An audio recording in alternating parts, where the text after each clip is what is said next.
2018 yılında açıklamıştık. Yani eski ismiyle her yıl Eylül ayında orta vadeli program adıyla açıklanan programımızı yeni ekonomi konsepti içerisinde her yılın Eylül ayında yeni ismiyle yeni ekonomi programı olarak açıklamıştık.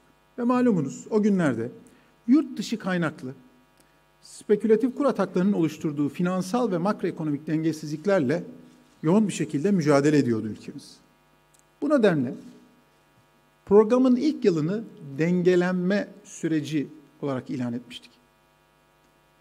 Ve neticesinde uyguladığımız kararlı politikalarla dengelenme sürecinde Türkiye muazzam bir başarı elde etti. Ağustos 2018'de 7.20'lere kadar yükselmiş olan dolar kurunu 2019 yıl sonu itibariyle 5.95'lere indi. %25'lere kadar yükselmiş olan tüketici enflasyonunu %10-11 bandına düşürdü. 50 milyar doların üzerindeki cari işlemler açığını cari fazlaya çevirdik. Daralmaya başlayan ekonomik faaliyeti yeniden hareketlendirdik ve 2019'un son çeyreği itibariyle %6,4'lük büyüme oranını yakaladık. Tam bu dengelenme sürecinin sonuna yaklaşırken Covid-19 salgınının başlamasıyla ekonomimiz ve dünya ekonomileri tarihte eşine az rastlanır şiddette yeni bir sınama ile karşı karşıya kaldı. Tüm dünyada ekonomik faaliyet çok sert bir şekilde yavaşladı.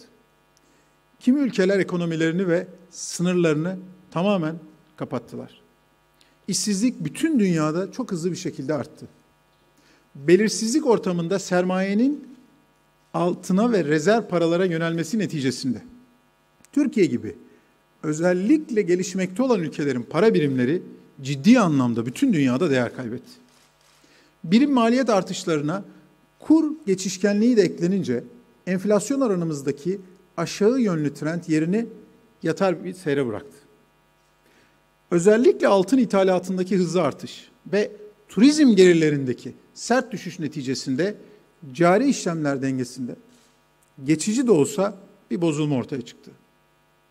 Bugün sizlerle burada paylaşacağım program, ekonomide salgın etkisiyle ortaya çıkan bu finansal ve makroekonomik dengesizliklerle nasıl mücadele edeceğimizi, salgın sonrası yeni normale hep birlikte nasıl uyum sağlayacağımızı ve yeni ekonomi yaklaşımımızın ne olacağını ortaya koyacak. Dilerseniz kısaca Covid-19 salgını döneminde uygulanan politikaları hatırlayarak sunumumuza başlayalım. Covid-19'la mücadelemizi 3 temel hedef üzerine inşa ettik. Birincisi, iş gücü piyasamızı ayakta tutmak. İkincisi, salgından etkilenen hane halkı ve işletmelere gerekli kaynağı ve likiditeyi sağlamak. Üçüncüsü, temel sektörlerin faaliyetlerini sürdürmesini garanti altına alarak tedarik zincirlerini ayakta tutmak. Bu hedeflere ulaşmak için tüm dünyada olduğu gibi ülkemizde de parasal ve mali genişleme adımları atıldı. Bu adımları ekonomik istikrar kalkanı paketimizde 18 Mart 2020 tarihinde açıkladık. Ortaya çıkan ihtiyaçları tüm bu doğrultuda dinamik olarak alınan yeni tedbirlerle ve paketlerle genişlettik. Covid-19 salgını sürecinde açıkladığımız destek paketlerinin toplam büyüklüğü 494 milyar lirayla milli gelirimizin %10'una ulaştı. İhtiyaç sahibi 6,2 milyon ailemize 1.000'er liralık nakdi yardım yaptık. En düşük emekli aylığını 1.000 liradan 1.500 liraya yükselterek Türkiye'de 1.500 liranın altında hiçbir emeklimiz kalmayacak şekilde bir düzenlemeyle bu noktaya taşıdık. Kısa çalışma ödeneğinin kapsamını genişlettik ve süresini uzattık. 18,7 milyar lira tutarındaki kısa çalışma ödeneği, 4,4 milyar lira tutarındaki nakdi ücret desteği ve 3,6 milyar lira tutarındaki işsizlik ödeneğiyle işçilerimize destekte bulunduk. Böylece istihdamın sürekliliğini güçlü bir şekilde bu büyük krizden minimum şekilde etkilenmesi için bu adımları attık. 40 milyar lira tutarında SGK ve Bağkur primini ve 29,4 milyar lira vergi ödemesini öteledik. Sektör odaklı vergi indirimleriyle tüm işletmelere destek olduk. Temerrüte düşen firmalara mücbir sebep imkanı sağladık. Kredi Garanti Fonu'nun limitini artırarak teminat sıkıntısı yaşayan işletmelerin finansmana erişimini sağladık. Hane halkından esnafımıza, sanayicimizden ihracatçımıza, ekonominin tüm paydaşlarına çok düşük maliyetlerle finansman sağladık. Kamu bankalarımız aracılığıyla 267,4 milyar lira tutarında kredi finansman imkanı sağladık. Aylık geliri 5 bin liranın altında olan yaklaşık 9 milyon vatandaşımıza 47,5 milyar lira bireysel ihtiyaç desteği verdik. 787 bin esnafımıza 29,9 milyar liraya yakın esnaf destek finansmanı tesis ettik. 198 bin işletmemize 143 milyar lira ile işe devam finansmanını kullandırdık. 122 milyar lira tutarında kurumsal ve bireysel kredinin ertelenmesini gerçekleştirdik. Tüm bu adımlar çerçevesi içerisinde salgın döneminde aldığımız bu politika tedbirlerinin neticesi olarak bu yılın Temmuz ayında ekonomik faaliyette hızlı bir normalleşme sürecine girildi. Bu anlamda gelişmiş ve gelişmekte olan ülkelerin birçoğundan Türkiye olarak pozitif ayrıştık. Sanayi üretimi, satın alma yöneticileri endeksi, kapasite kullanım oranı, elektrik tüketimi ve güven endeks verilerinin tamamı ekonomide yılın 3. çeyreğinden itibaren güçlü bir V tipi toparlanma olduğuna ve yıldan yıla büyüme oranının pozitife döndüğüne açıkça işaret ediyor. Toparlanmanın sürükleyicilerinden birisi de ihracat oldu. İhracatımız 2020 yılı Haziran-Ağustos döneminde salgının etkilerinin derinden hissedildiği 2020 Mart-Mayıs dönemine kıyasla %27'ye yakın bir oranla ciddi bir artış kaydetti. Altın hariç ihracatın ithalatı karşılama oranı ise aynı dönemde 15 puanın üzerinde artarak %90'a ulaştı ve uzun dönemli ortalamaların oldukça üzerine çıktı. Ancak toparlanmanın tüm sektörlere yayıldığını söylememiz hala mümkün değil. Özellikle turizm ve ulaşım gibi alanlarda ve genel anlamda hizmetler sektöründe toparlanma henüz istediğimiz seviyeye ulaşmış değil. Yaklaşık 15 milyon insanımızın istihdam edildiği hizmetler sektörünü yeniden canlandırmak ve vatandaşlarımızın refahını korumak bizim için hayati önemli. Konuşmamın ilerleyen bölümlerinde program dönemi boyunca istihdam piyasasını canlandırmak için neler tasarladığımızı ayrıca sizlerle tabii ki paylaşacağım. Bu seneki yeni ekonomi programımızın ana temalarını yeni dengelenme, yeni normal ve yeni ekonomi olarak belirledik. Bu söylem noktasındaki her bir maddeyi ayrı bir meydan okuma olarak gördüğümüzü ve bu manada bu temaların ne anlama geldiğini şimdi kısaca size açıklayacağım.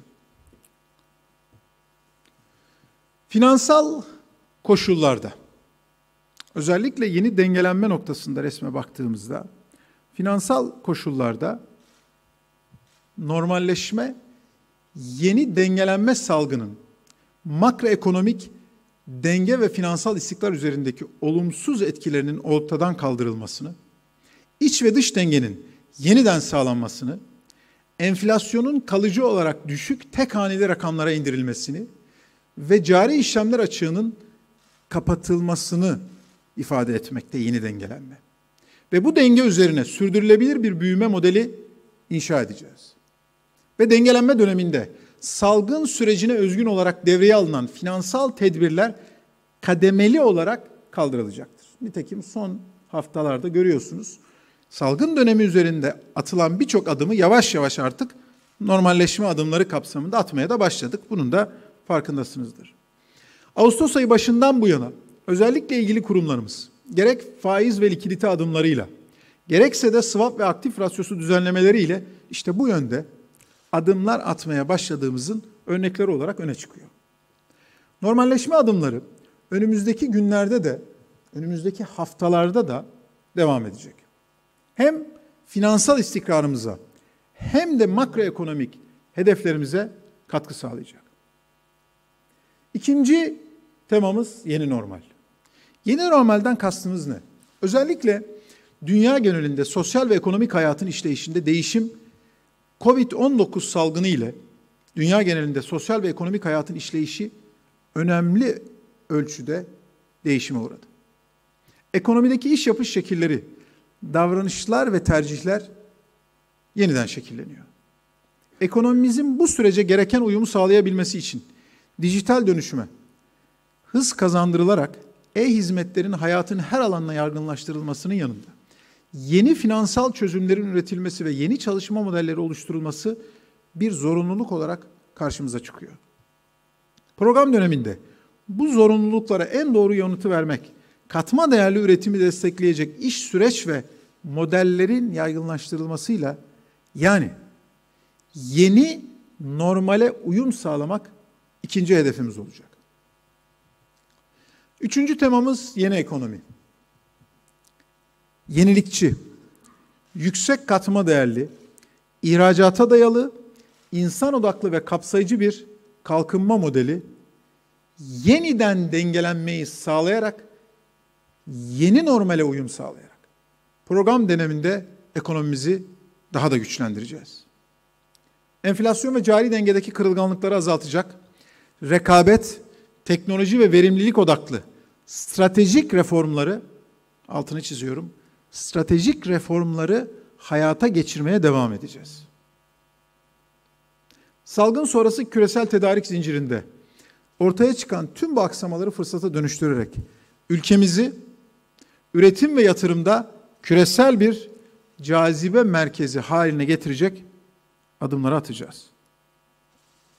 Bu kapsamda yenilikçi, yüksek katma değerli, ihracata dayalı, insan odaklı ve kapsayıcı bir kalkınma modelini uygulayacağız.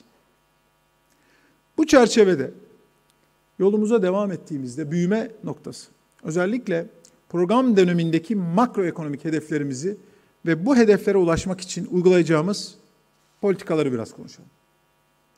Bu politikaların detaylarını konuşmamın sonunda dağıtılacak olan, bakanlığımızın internet sitesinde de yayınlanacak olan, her yıl dağıttığımız malum YEP kitapçığında da detayları bulabilirsiniz. Ama bugün özellikle makroekonomik tahminleri, salgında büyük bir ikinci dalga olmayacağı ve ekonomilerin kapanmayacağı varsayımıyla hazırladık. Tabii ki teknik ekiplerimiz alternatif senaryolar da hazırladılar. Bunların hepsi var. Az sonra bunlardan çok kısa da olsa bir sonraki slaytta tabii ki bahsedeceğim ama özellikle ilk sırada büyüme çerçevesi içerisinde 2020 yılına güçlü bir malum büyüme performansıyla başlamıştık. Mart ayının ortasına kadarki süreç ve trend, özellikle salgın etkisiyle Mart ayından itibaren başlayan, ortasından itibaren başlayan daralmanın ardından ikinci çeyrekteki yavaşlamanın hemen peşine hızlı bir toparlanma sürecine girdik. Ağustos ayından itibaren atılmakta olan normalleşme adımlarının etkisiyle yılın geri kalanında büyüme bir miktar dördüncü çeyrekte ivme kaybedecek olsa da bu dengelenme noktasında yılın tamamında tahminlerimiz büyümenin pozitif olmasını ve %0,3 oranında gerçekleşmesini öngörüyoruz. Türkiye ekonomisi 2018 ve 20 döneminde karşı karşıya kaldığı iç ve dış tüm bu şoklar, dış politika, bölgesel sorunlar, küresel sıkıntılar, bütün bunların nedeniyle potansiyelinin oldukça altında büyüdü. 2021 yılında işte ertelenen tüm bu tüketim ve yatırımların devreye girmesiyle, turizm gelirlerindeki normalleşmeyle, tüm bu atılan adımların da etkisiyle birlikte büyümenin %5,8 olmasını tahmin ediyoruz. Sonraki dönemde de büyümenin %5 seviyesinde seyretmesi, doğal Türkiye'nin %5 büyüme patikasına evrilmesini öngörüyoruz. Bu büyüme hedeflerine ulaşmak için program döneminde her zaman vurguladığımız şekilde ihracata, katma değerli üretime ve istihdama çok daha fazla, özellikle bu dönemde yoğunlaşacağız. İş ve yatırım ortamının iyileştirilmesi, iç ve dış tasarrufların artırılması temel önceliklerimiz olacak. Kaynaklarımızı cari dengeyi destekleyecek, kalkınma hedeflerimize hizmet eden alanlara oluşturarak, yönlendirerek aktaracağız. Özellikle verimlilik ve rekabet gücünü artıracak, yüksek teknoloji ve dijital dönüm destekleyecek, girişimcilik ekosistemini iyileştirecek politika ve tedbirleri hızla hayata geçireceğiz. Buna mütakip, alternatif senaryo dediğimiz olabilecek bir büyüme konusundaki riskleri de göz ardı etmiyoruz. Bahsettiğim baz senaryomuzu gördüğünüz bu grafiğin özellikle ihtiyatlı duruşumuzu da koruyarak her türlü senaryolar hazırlık yapıyoruz demiştik. Ve bu doğrultuda küresel ekonomide ve Türkiye ekonomisinde salgın koşullarındaki normalleşme sürecinin özellikle bu manada tersine döneceği ve ekonomilerdeki toparlanma sürecinin sekteye uğrayacağı kötümser bir senaryoya da 2020 yılının sonuna doğru 2021 yılına etkilerine baktığımızda olabilecek bir -1,5, 2021 yılında ise YEP tahminimizdeki 5,8'den 2,1 puan altında kalarak 3,7 seviyesinde büyüyebileceğini değerlendiriyoruz. Ama bu kötü senaryomuz. Bununla ilgili alt kırılımlar, tüm bu çerçevedeki alt potansiyel etki kalemlerine detaylı çalışmamız çerçevesi içerisinde ona göre tedbirleri tabii ki alıyoruz. Ama baz senaryo bugünkü resim itibariyle bahsettiğim çerçevede olacak. Bir diğer önemli konumuz istihdam. Program dönemi boyunca istihdamın yıllık ortalama 1.336.000 kişi artması ve iş gücüne katılım oranlarındaki artışa rağmen işsizlik oranının kademeli olarak gerileyerek 2023 yılında %10,9 seviyesinde gerçekleşmesini öngörüyoruz. İstihdamın nicelik ve niteliğini artıracak politika ve tedbirler uygulanmaya devam edecek. Bu kapsamda iş gücü piyasasında beceri uyumunun artırılması için çalışmaları daha da hızlandıracağız. Belirlenen odak sektörler başta olmak üzere reel sektörün gelecekteki ihtiyaçları da dikkate alınarak iş gücü piyasasında talep edilecek becerilerin ve yeni mesleklerin kazandırılması daha da yoğunlaşacak. Covid-19 salgını sonrası ekonomik toparlanmayı destekleyici, gençlerin deneyim kazanarak iş gücü piyasasına girişlerini kolaylaştırıcı, kısmi süreli çalışmayı teşvik edici iş gücü piyasasının esnekleştirilmesi yönündeki politikaları inşallah hayata geçireceğiz. Tarım alanındaki sulama ve seracılık yatırımlarımızın yanında 1 milyon istihdam projesi gibi özellikle sektör odaklı işbaşı eğitim ve meslek edinme programları ile istihdama önemli katkılar sağlayacağız. İstihdamın yanında bir diğer önemli hayati ehemmiyet verdiğimiz alanların başında fiyat istikrarı geliyor. Fiyat istikrarının sağlanması, enflasyonun kalıcı olarak düşük tek haneli seviyelere indirilmesi önceliğimiz olmaya devam edecek. Enflasyonun 2020 yılı sonunda %10,5'i gerilemesi, 21 sonunda %8 olarak gerçekleşmesi, program sonunda %4,9 düzeyine gerilemesi ana hedeflerimizin başında gelecek. Para ve maliye politikalarının güçlü eşgüdümlüğün sürdürülmesi enflasyondaki düşüş eğiliminde belirleyici olacak. Başta arz yönlü kısıtların ortadan kaldırılmasına olanak sağlayacak, mal ve hizmet piyasalarında rekabet ve verimliliği artıracak politikalar bu süreci destekleyecek. Bu alanda haksız fiyat değerlendirme kurulu ve rekabet kanununda yeni yaklaşım önemli rol üstlenecektir. Sözleşmeli tarım ve girdi finansmanı ile gıda fiyatlarında istikrar sağlanacaktır. Tarımsal üretim maliyetlerini düşürmek, çiftçilerimizin gelirini garanti altına almak ve gıda fiyatlarında istikrara katkı sağlamak için girdi finansmanı ve avans mekanizmasını uygulamaya koyacağız. Pilot uygulamayı halihazırda bu yıl içerisinde Türk Şeker'le başlattık.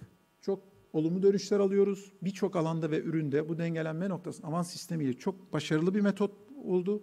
Ve yıl sonuna kadar birçok üründe bu kapsamı genişleterek bu model çok güzel sonuçlar vereceğini şimdiden aslında müjdesini verebilirim. Çiftçilerimiz açısından da fiyat istikrarı açısından da.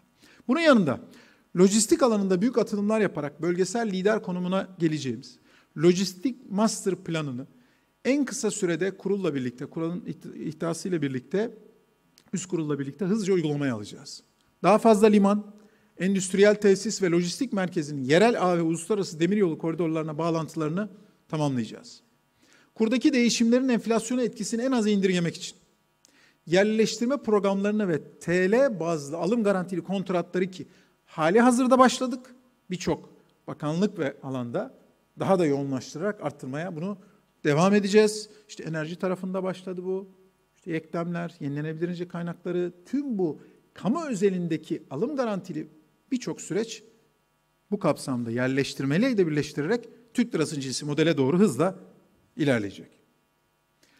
Bunun yanında bir bu kadar daha önemli ve hassas ve kırılganlık noktasında cari denge konumuz önümüzdeki dönemdeki çok ehemmiyet vereceğimiz alanlardan biri olacak. Program dönemi sonunda cari işlemlerde kalıcı olarak denge tesis etmeyi amaçlıyoruz. Ki malumunuz geçtiğimiz yılı, bu yıla başladığımız 2020 yılının başında cari fazla vererek, anonsu ederek bir resimle başlamıştık. Turizm gelirlerindeki beklenmedik daralmanın Covid'in etkisiyle ve global altın talebine paralel olarak hızlı bir şekilde artan net altın ithalatının etkisiyle yılı cari açık vererek kapatacağız. Ve yaptığımız hesaplamalara göre Covid-19 salgınının net turizm gelirlerimiz üzerindeki azaltıcı etkisi kabaca 25 milyar dolar. Net altın ithalatı üzerindeki yukarı yönlü etkisi de 12 milyar doların üzerinde. Ki ben altın ithalatını bir ithalat olarak görmüyorum. Altın sermaye malı. Bir tüketim malı değil. Alıp tüketmiyorsunuz, koyuyorsunuz sermaye olarak. Ki bu çerçevede de baktığımızda, işte bu geçici etkiler hariç bakıldığında 2020 yılında 12,4 milyar dolar, yani milli gelirimizin %1,7'si kadar cari fazla verdiğimizi hesaplıyoruz. Sadece altını ve turizmin normal performansına baktığımızda 2020 yılında normal şartlar altında cari fazla vererek kapattığımız bir yıl olarak gelecekti. Altını koyduğumuzda da işte grafikte de görünüyor. Sadece turizm normal performansında gerçekleşmiş olsaydı 0,1'lik bir artıyla yine cari fazla vererek kapatacağımız bir yıl olacaktı 2020 yılı. İşte cari işlemler dengesinin gayri safi yurt içi hasılaya oranının 2021 ve 22 yıllarında sırasıyla 1,9 ve 0,7 olarak açık vermesini, program dönemi sonunda ise bu yapısal atılan adımlar, stratejik reformların da etkisiyle fazlaya dönmesini, kalıcı bir şekilde dönüşüm noktasına dönmesini öngörüyoruz. Bu kapsamda uluslararası alanda rekabetçi ve güçlü istihdam potansiyeli olan öncelikli sektörleri destekleyecek, rekabetçi kur avantajını lehimize kullanacak, yurt içi üretim kapasitemizi arttıracak, sürdürülebilir ihracat artışı sağlayacağız. 2021 yılında yenilenecek kontratlardaki doğal gaz fiyatlarının ki 21, 22, 24, 25, 26 bu yıllarda çok yoğun 30 milyar metreküpün üzerinde neredeyse bir doğal gaz kontratlarında yenilenme var. İşte 90'ların o meşhur 25 yıllık, 30 yıllık kontratlarının sonuna geliyoruz artık. İşte bunun etkisiyle ve bunun yanında doğal gaz keşfi kaynaklı Karadeniz'deki müjdeli haberin de etkisiyle birlikte önümüzdeki dönemde çok daha uygun düzeylerde oluşan enerji ithalatı fiyatlarıyla ve inşallah bu sürecin sonunda enerji ithal eden değil, ben hep onu söylüyorum. Türkiye o yola girdi. Bir de bakmışsınız enerji ihraç eden bir Türkiye'den bahsediyoruz ki Türkiye oraya gidiyor. İşte bu toplam Türkiye'nin cari dengesine inanılmaz olumlu yönde katkı yapacak.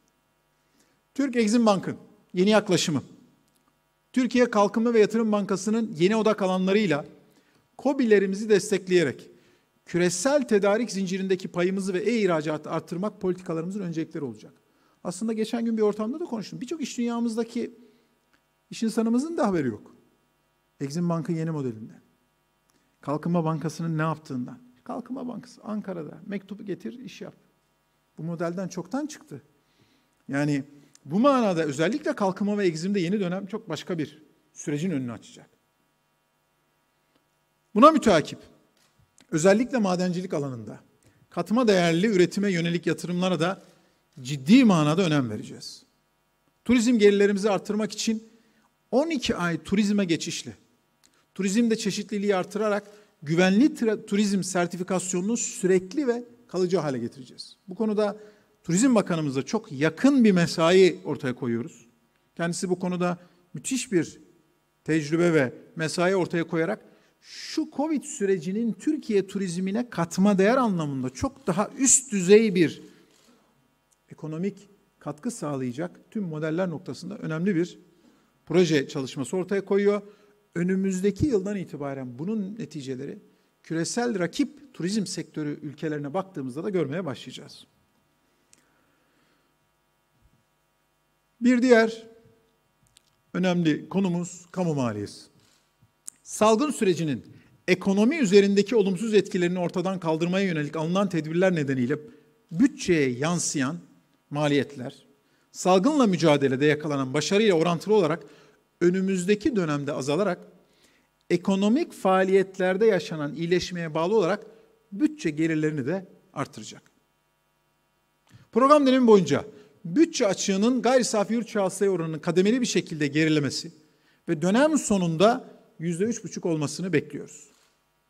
Salgın kaynaklı belirsizlik tüm bu dönemin etkisiyle özel sektörün çekingen kalabileceği yatırımlarda kamunun sürükleyici rol üstlendiği bir dönemde göreceğiz. Oranların ortaya koyduğu kamu harcamalarındaki artışı, üretimi, verimliliği ve belki de en önemlisi istihdamı destekleyecek belli alanlarda yapılacak sabit sermaye yatırımlarıyla sınırlı tutacağız.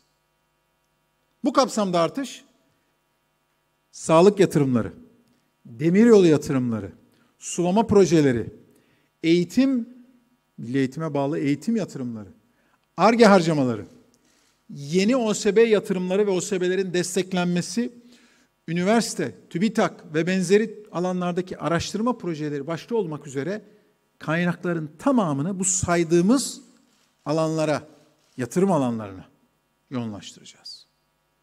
Bu çok stratejik bir dönüşümün de aslında işareti bu saydığım alanların tamamı.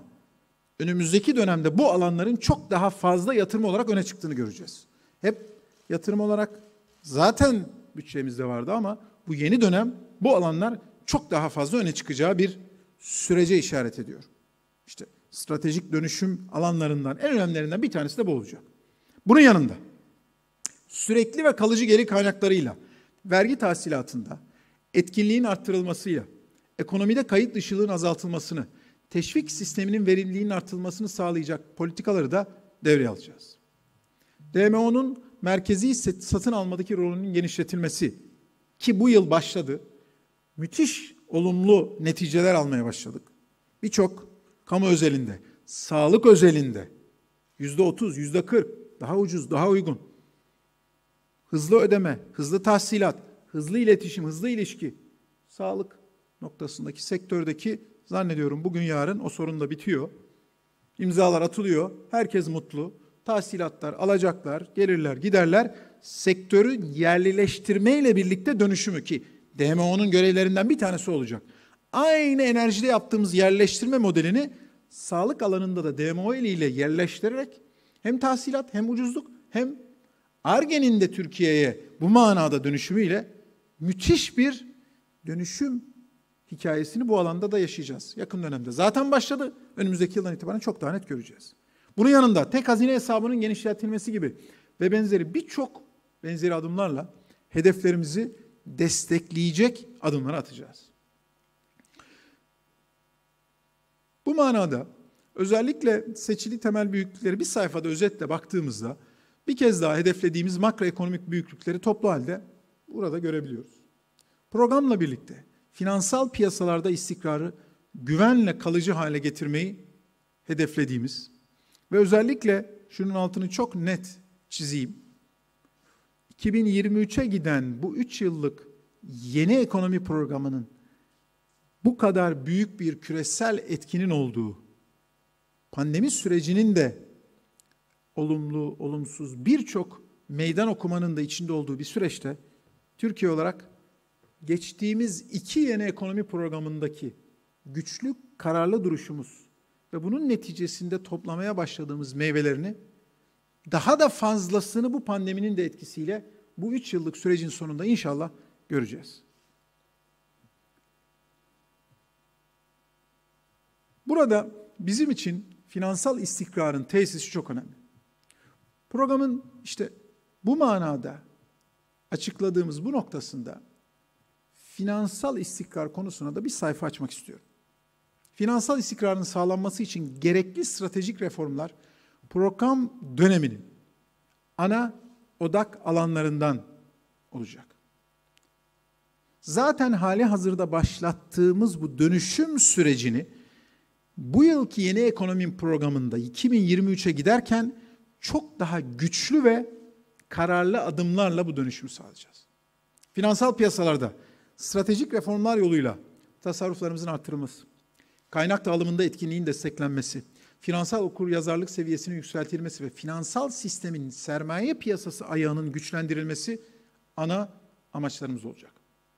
Para ve sermaye piyasalarının derinleştirilmesi için uzun vadeli tasarruflarda artışa katkı sağlayacak çalışmalara yoğun bir şekilde devam edilecek.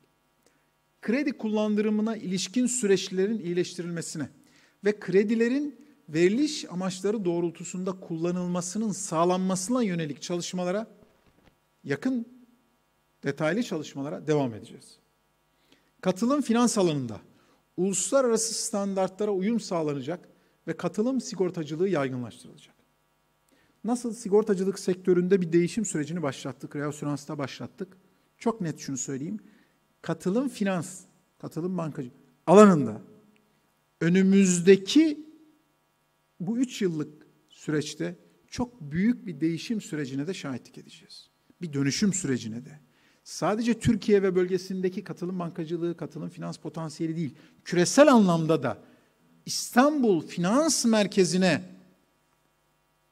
entegre olmuş, bölgenin ve dünyanın önemli bir katılım finans merkezi olması noktasında da çok güçlü adımları bu program döneminde atacağız. Yakın süreçte zaten görerek devam edeceksiniz.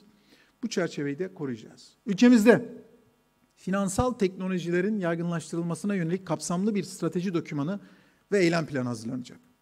Finansal kapsayıcılığın artırılması, TL bazlı finansal ürünlerin teşvik edilmesi, dolarizasyonun azaltılması, İFM merkezli zenginleştirilmiş kümelenme modelinin uygulanması, bunun yanındaki diğer adımlarımız olacak. İşte demin de bahsettiğim özellikle İstanbul Finans Merkezi özelinde Varlık Fonumuzun stratejik koordinasyonu, finans ofisimizin stratejik koordinasyonu, kamu kurumlarımızın, uluslararası finans kurumlarının, uluslararası finansal manada potansiyeli olan tüm ürün, araç, enstrüman ve yasal altyapıyla güçlendirilmiş bu dönüşümün özellikle yeni finansal mimari anlayışı çerçevesinde finansal istikrar ve güvenliği esas alan esnek, etkili ve kapsamlı düzenleme altyapısının güçlendirilmesi sağlanacak. Program dönemi boyunca ekonominin sağlıklı bir şekilde işlemesi ve şoklara karşı direncinin daha da artması için çok daha yoğun bir çalışma içerisinde olacağız.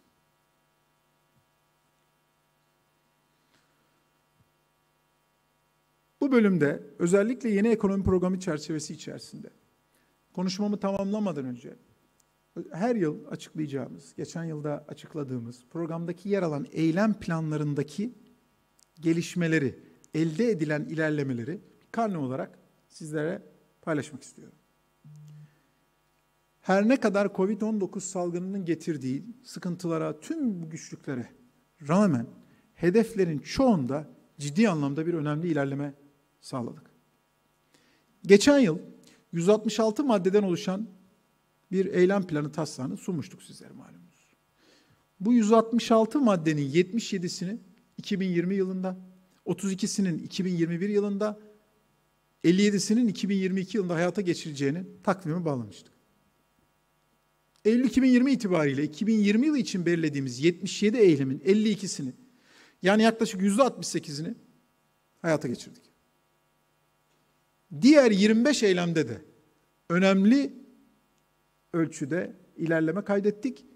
Covid-19'un etkisinin olduğu, bürokrasinin, insanların, şirketlerin kapandığı böyle bir yıla rağmen. Ve 3 yıl boyunca hayata geçirilmesi planlanan bakanlıklarımızın görev alanındaki, biliyorsunuz her bakanlığın kendi görev listesini açıkladığımız bu eylem planları içerisindeki 166 eylemin 68'ini gerçekleştirdik. 98'inde ilerleme süreci halihazırda devam ediyor. 21, 22 bu takvim sürecinde de devam edecek.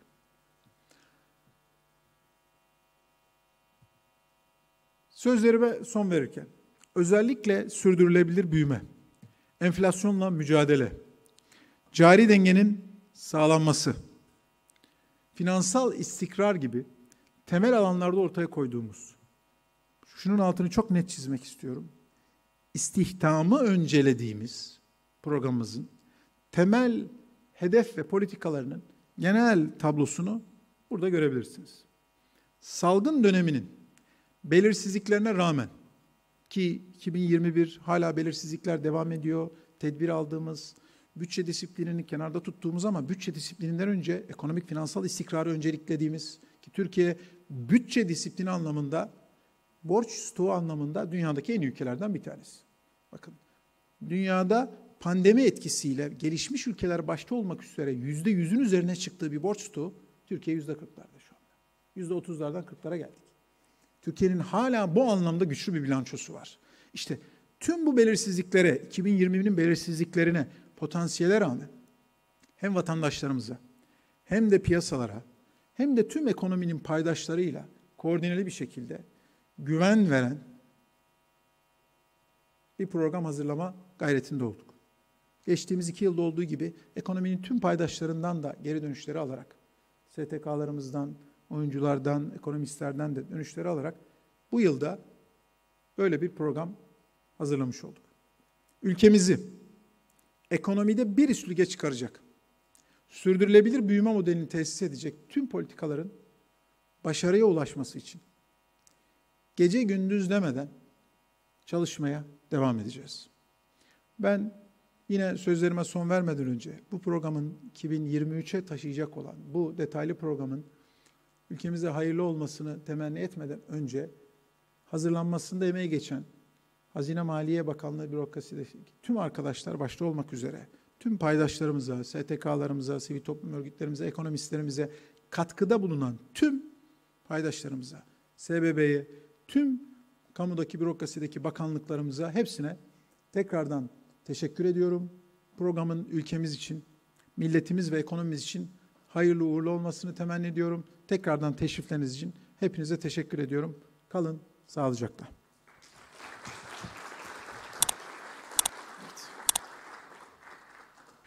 Evet.